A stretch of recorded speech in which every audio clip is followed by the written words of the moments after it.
ఏది భూమి మీద మనం చేయాల్సిన మంచి పని అంటే పనిని ప్రారంభించడం కంటే కూడా ముగించడం, మొదలు పెట్టడం కంటే ముగించడం మేలు అని అంటున్నాడు. మనం పడిన కష్టానికి ప్రతిఫలం ఎప్పుడు వస్తుంది? స్టార్టింగ్లో వస్తుందా, ముగింపులో వస్తుందా? ఒక వరి మొక్క నాటం ఎప్పుడు వస్తుంది మనకు ప్రతిఫలం అని అంటే చివరి దాకా వస్తుంది. అయితే నువ్వు చివరి దాకా వెళ్లకుండా మధ్యలోనే ఆపేసావు, మధ్యలోనే వదిలేసావు అనుకో, ఆ వ్యక్తి గొప్పోడని చెప్పి ఈయన చెప్పడం లేదు. ఏది భూమి మీద మేలు, ఏది మంచిదనంటే ఎన్ని పనులు స్టార్ట్ చేసాం అని కాదు, ఎన్ని పనులు ముగించాం అనేది మేలు. ఎన్ని డిగ్రీలు, ఎన్ని చదువులు, ఎన్ని స్కిల్స్ నేర్చుకోవడానికి మనం స్టార్ట్ చేసాం అని కాదు, ఎన్ని మనం పర్ఫెక్ట్గా ముగించామనే దాని మీదే ఆధారపడి ఉంటుంది అనమాట. ప్రసంగి 7:8 చూడండి, ఏదైనా మొదలు పెట్టడం కంటే దాన్ని ముగించడం మేలు. ఆయన ఇంకా ఏమన్నాడంటే అహంభావం అసహనం కంటే సాధుత్వం సహనం మేలు అన్నాడు. అంటే ఆయన ఏమన్నాడంటే అహంభావం అంటే గర్వం ఏం చేస్తుందంటే ఏదైనా ఒక పని చేసేటప్పుడు గొప్పగా స్టార్ట్ చేస్తుంది, అన్నీ తెలిసినట్టు స్టార్ట్ చేస్తుంది, కానీ గర్వం ముందుకు తీసుకెళ్ళలేదు. దేన్నన్నా సరే, ఏ పనినన్నా సరే, దేన్నన్నా సరే గర్వం కొన వరకు సాగే విధంగా చేయలేదు. ఏది సాగే విధంగా చేస్తుందంటే సాధుత్వం సహనమే కొన వరకు సాగే విధంగా చేస్తుంది. కాబట్టి సహనంతో ఉండి ఓపికగా పనిని ముగించడానికి టార్గెట్ పెట్టుకో, అంతేగాని ఎప్పుడెప్పుడు పనిని మధ్యలో వదిలేద్దామా అని నువ్వు అనొద్దు అని చెప్పి ఆయన అంటాము.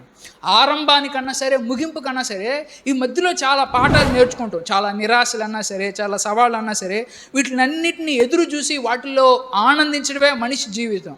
కాబట్టి నువ్వు ఏ పని చేసినా ఆ పనిని మధ్యలో మానేసినా కష్టాలు తప్పించుకోలేవు, చివరి దాకా వెళ్ళినా కష్టాలు తప్పించుకోలేవు. అయితే ఏది నీ కష్టాన్ని నీకు ప్రతిఫలం ఎప్పుడు వస్తుందంటే చివరి దాకా వెళ్ళి ఆ చివరిది నువ్వు పట్టుకున్నప్పుడే నీకు వస్తుంది అన్నమాట. కాబట్టి గర్వం ఏం చేస్తుందంటే ఇందాక చెప్పినట్టు పరుగు పందెంలో ఇదే పెద్ద స్పీడ్ అని చెప్పి స్పీడ్గా పరిగెత్తే విధంగా చేస్తాను. ఆరంభం ఏమో పౌరుషంగా ఉంటుంది.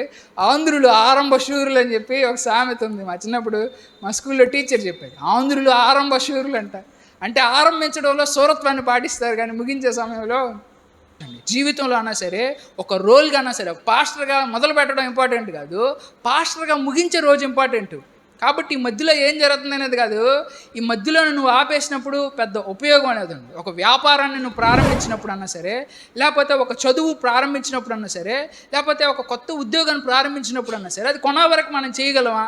ఇప్పుడు ఈ ఉద్యోగం అన్నా సరే ఒక 10 సంవత్సరాల తర్వాత కూడా చేస్తాను, ఈ వ్యాపారం ఒక 10 సంవత్సరాలు కూడా చేస్తాను, ఓకే కంటిన్యూ, దాన్ని ముగించడం ఇంపార్టెంట్, కానీ మధ్యలో వదిలేయడం మంచిది కాదు. అంటే కొన్నిసార్లు మనకు ఇంకా ఈ పని ఎప్పటికీ సెట్ కాదు, ఒక 10-20 సంవత్సరాల తర్వాత నేను చేయలేను, ఇది నాకు మంచిది కాదని తెలిపించినప్పుడు అక్కడి నుంచి మనకు దాన్ని ముగించేయడం మేలు. కొన్నిసార్లు మనం ముగించాలి, కొన్నిసార్లు మనం కొనసాగించాలి. ఆ రెండింటి మధ్య మనం బ్యాలెన్స్ అనే దాన్ని మెయింటైన్ చేయాలి. ఏది ముగించాలి, ఏది కొనసాగించాలి అనేది మనం తెలుసుకోవాలన్నమాట చక్కగా. వేటినైతే ప్రారంభిస్తున్నావో దాన్ని జాగ్రత్తగా చూసుకో. ఎందుకంటే ప్రారంభించే ముందే ఒక ఇంటిని ప్రారంభిస్తూ ఉన్నావు, దానికి ఎంత మూల్యం చెల్లించాలో ముందే ఆలోచించుకో. కాబట్టి ప్రారంభించడం గొప్ప కాదు, శంకుస్థాపన చేయడం ముఖ్యం కాదు, దానికి గృహప్రవేశం చేయడం ముఖ్యం.